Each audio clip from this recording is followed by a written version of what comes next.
सकाळी सकाळी टायगर नाराज झाला तर म्हटलं काय झालं रे. ते म्हणतो तुला काय करायचं, तू तुझं काम काय. म्हटलं अरे गजब बेइज्जती है. तर असं त्याला करा इग्नोर.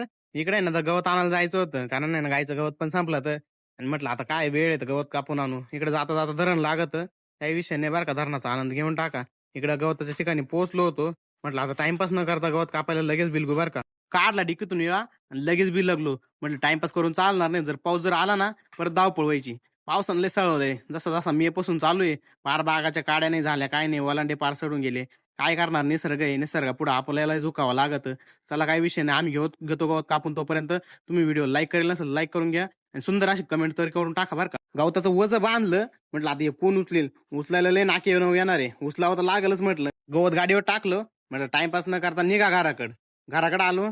पिंपळगावला जायचं होतं, पिंपळगावला ना थोडं 2-3 कामं होते. याला म्हटलं कार स्प्लेंडर घेतली आणि पिंपळगावला निघालो. पिंपळगावला कशाला आलो तुम्हाला उद्याच्या व्हिडिओ मध्ये सांगतो. आणि उद्याच्या व्हिडिओ मध्ये तुमच्यासाठी अजून एक सरप्राईज आहे, तर तुम्ही फॉलो करून ठेवा. तोपर्यंत रामकृष्ण हरी.